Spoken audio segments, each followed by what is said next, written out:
Alright, let's be honest for a second. I have spent years absolutely roasting Mansory. I've called their cars tacky, over the top, unnecessary, and let's face it, I've probably questioned the taste of anyone who'd actually buy one. But here's the thing, what if I've been wrong this entire time? What if I've been so stuck in my own bubble, so convinced that subtlety is king, that I've completely missed the point of what Mansory is actually trying to do? Because recently, Mansory themselves reached out, and they didn't just want to defend their work, they wanted to prove me wrong. They wanted me to see, touch, and experience their cars up close, and I'll be completely transparent with you. I wasn't expecting what I found. So stick with me until the end of this video, because I'm about to take you through a journey that genuinely challenged everything I thought I knew about these wild, carbon fiber covered machines. And trust me, the conclusion might surprise you as much as it surprised me. Before we dive in, if you're new to Auto Prime, do me a quick favor. Smash that like button and hit subscribe, because we're building something special here. A community of car lovers who aren't afraid to speak their minds, ask tough questions, and actually have real conversations about the cars we love and the ones we love to hate. Alright, let's get into it. So here's how this whole thing started. I've been vocal, probably too vocal, about Mansory on this channel. Every time one of their creations pops up on my feed, whether it's a Rolls-Royce covered in neon green carbon fiber, or a Lamborghini with more vents than a commercial kitchen, I've had the same reaction. Why? Who asked for this? It feels excessive, it feels like too much, and honestly, it feels like it's designed purely for Instagram clout rather than actual driving pleasure. But then I got the message.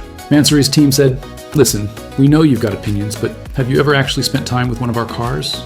Have you sat inside, felt the materials, understood the engineering that goes into these builds?"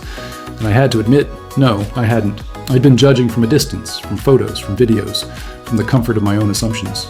So I agreed. I said, fine, show me what I'm missing. Prove me wrong.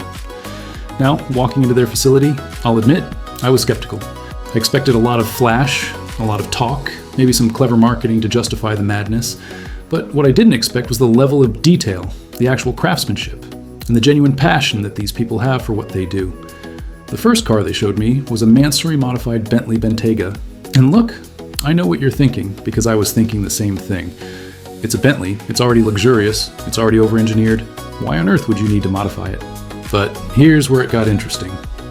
The chief designer walked me through every single change they made, and it wasn't just about slapping on some carbon fiber and calling it a day. They completely re-engineered the front bumper for better airflow. They lightened the car by replacing factory panels with their own pre-preg carbon fiber components, which, by the way, are made in-house with the same tolerances you'd find in a Formula One team. And the interior, oh man, the interior was where things really started to shift for me. You see, when you look at a Mansory interior online, it's easy to write it off as gaudy. All that colored leather, the contrast stitching, the carbon fiber inserts, it screams look at me. But when you're actually sitting in it, when you run your hands over the leather and notice that every single stitch is perfectly aligned, when you realize that the carbon fiber isn't just glued on but actually integrated into the structure, and when you feel how everything fits together with zero gaps, zero creaks, zero rattles, you start to understand that this isn't some hack job done in a back alley garage. This is serious engineering, backed by serious money, serious time, and serious expertise.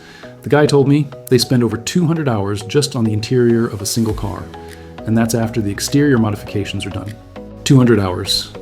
That's almost a month of full-time work, just stitching leather and fitting panels. I had to respect that, even if I still wasn't sold on the aesthetic. But then came the drive, and this is where things got really complicated for me. They handed me the keys to a Mansory Urus, and if you know anything about the Lamborghini Urus, you know it's already an absolute weapon.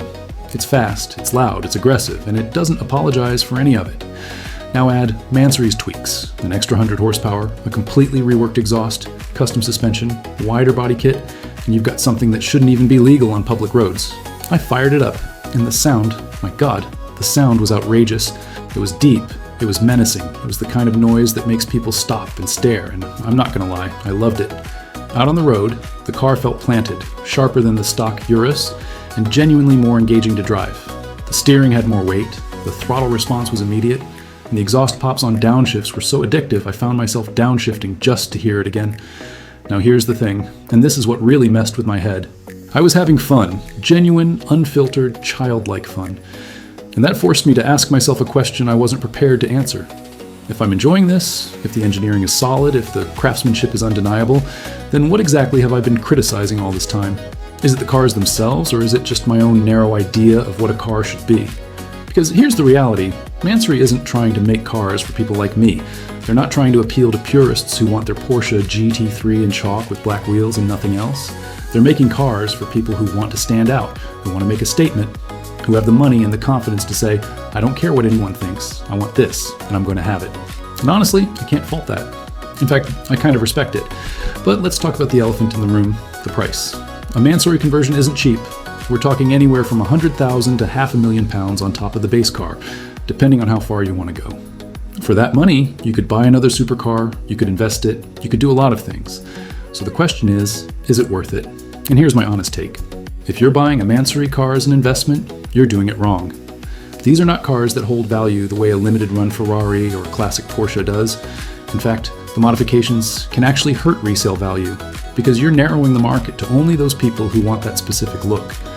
But if you're buying it because you genuinely love it, because it makes you happy every time you see it in your driveway, because it represents your personality and your success, then yeah, it's worth every penny. And that's the shift I had to make in my own head.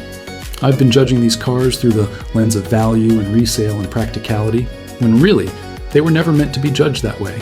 They're meant to be enjoyed, experienced, and celebrated for what they are, unapologetically bold expressions of individuality. Now, I still don't think I'd personally buy a Mansory car. I'm too much of a purist at heart. I like my cars understated, I like them factory spec, and I like knowing that I can sell them without losing half their value. But what I can say now, after spending real time with these machines, is that I get it. I understand the appeal, I understand why someone would want one. And more importantly, I understand that just because something isn't for me, doesn't mean it's wrong. Mansory has carved out a niche in the automotive world that nobody else occupies. They're not trying to compete with Brabus or Novatec or RUF. They're doing their own thing, and they're doing it exceptionally well. The quality is there, the performance is there, and the passion is absolutely there. So here's where I want you to weigh in, because this is a conversation, not a lecture. Do you think Mansory cars are genius, or are they still too much for you? Would you ever spec one if money wasn't an issue, or are you team keep it stock? Drop your thoughts in the comments below, and if this video made you think differently about Mansory or about modified cars in general, do me a favor and share it with someone who needs to see this. Let's keep this conversation going. And if you made it this far, thank you. Seriously, your support means everything to Autoprime, and I'll see you in the next one.